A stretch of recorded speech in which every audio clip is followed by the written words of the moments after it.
Hello, Ayo. My name is Rex. Let's talk about the gaming news this week. We have got some actually interesting things going on. We are looking at two massive Lord of the Rings games, some new insight into the creative secret that makes GTA 6 so different, and the return of an underrated Souls-like that I really like, Mortal Shell 2. And we have got 10 minutes of gameplay for that, and it looks crazy. Also, we do have some sad news about the cancellation of a Last of Us project that was much further along than anyone thought. And finally, we have one surprise news that can lead to a future IP in the veins of Resident Evil, God Hand, and The Evil Within. So let's just jump right into it. Alright, first up, and I can't believe I'm actually saying this, but we might finally be getting some Lord of the Ring games that don't suck. So the rumors are that Crystal Dynamics, the Tomb Raider creators, and Warhorse Studios, the absolute chads behind Kingdom Come Deliverance, are both working on big budget Middle Earth projects. Now look, I'm a huge fan of Kingdom Come. I spent hours just trying to survive Bohemia, and I loved every single second of it. So the thought of a gritty, like Warhorse style Mordor really excites me, and I'm looking forward to it if it happens. But we have to keep it real. These are just rumors, so take it with a massive grain of salt. We have been burned before, and we might get burned again. Sure, Shadow of Mordor was a certified banger, but we all know how Gollum the game turned out. We just don't talk about it. I'm hopeful though. These studios actually have some meat on their bones. If even one of these rumors turns out to be true, we might actually be eating good soon. Now, let's talk about GTA. We recently got a peek behind the curtain at the secret sauce that makes Rockstar's worlds feel so, well, a Rockstar. And honestly, it explains a lot.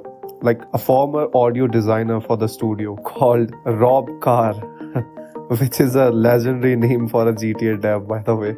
You actually cannot make that up. So he did an interview where he basically confirmed that Rockstar does not believe in creative constraints. Look at how the rest of the industry works. Usually some suit in a boardroom who has never held a controller tells a developer that, hey, you have like these $5 and a slice of cold pizza. Go figure it out, right? But at Rockstar, they tell their teams to just go nuts and let their creativity off the leash. They want the most insane, over-the-top ideas on the table first. And then, and only then, do they make any cuts or trim the fat to make it fit. It's kind of like it's better to have too much and then make cuts rather than having to worry about adding things later. This is exactly why every Rockstar game feels like a generational leap. Like whether it's the massive scale of newer GTAs or a game like Bully, where the map was compact but really detailed, so it felt alive. You could always see the passion behind their world. If they are truly letting the devs cook without any handcuffs, I think GTA 6 is going to be a complete reset for the entire industry. Not that I had any doubts, but man, does it feel good to hear. Alright, let's move on to something for the Souls-like fans. Mortal Shell 2. Now, I played the first Mortal Shell right after I finished binging the Dark Souls series and was looking for another fix, so I tried it.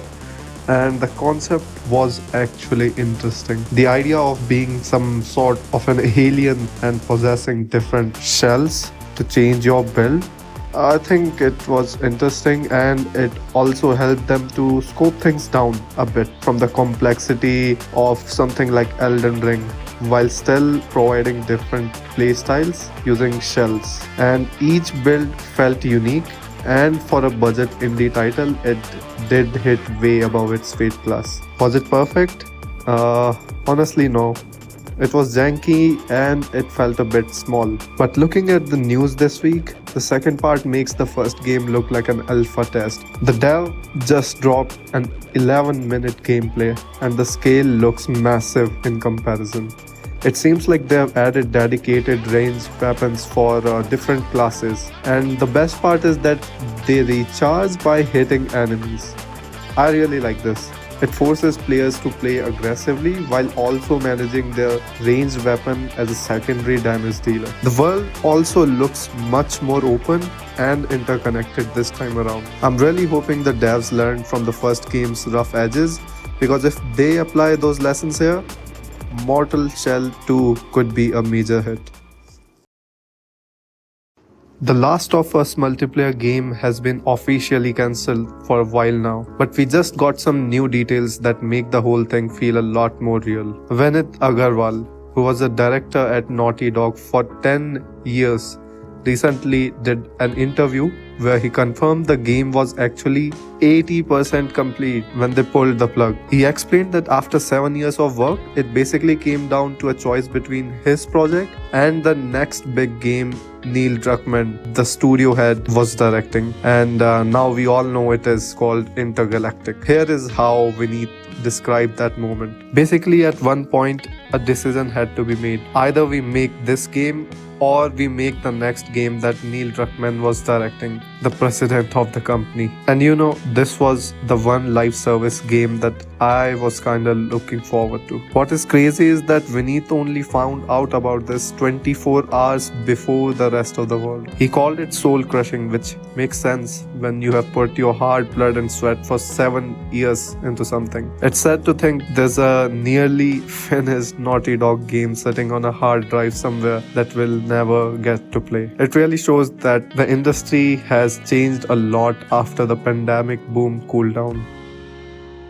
Finally, for our surprise, and this one actually gives me a reason to be hyped, Shinji Mikami, the legend who basically built our childhoods with Resident Evil, Devil May Cry and The Evil Within, is officially back at it. His new studio, Kamui, which was formerly known as Unbound, has just been acquired by Shift Up. Now, if that name sounds familiar, it's because they are the team behind Stellar Blade, which was an amazing gameplay-focused game. Think about that for a second. You have Mikami, who is a master of tension and survival horror elements, teaming up with a studio that really knows how to make high-end fast-paced combat. We already know they are cooking a new project together, and if it's anything in the vein of Mikami's older work, this could be something special. After seeing so many projects get cancelled lately, it's refreshing to see a legendary director get a blank check and a talented team to just go out and make a video game again. I'm keeping my eyes on this one because whenever Mikami is involved,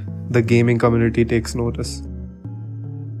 But yeah, that's the news for this week. A lot of ups and downs, but I'm curious. Would you guys have rather had that Last of Us multiplayer game, or are you glad that they are focusing on single player instead? Let me know in the comments. Well, if you are still watching, that is.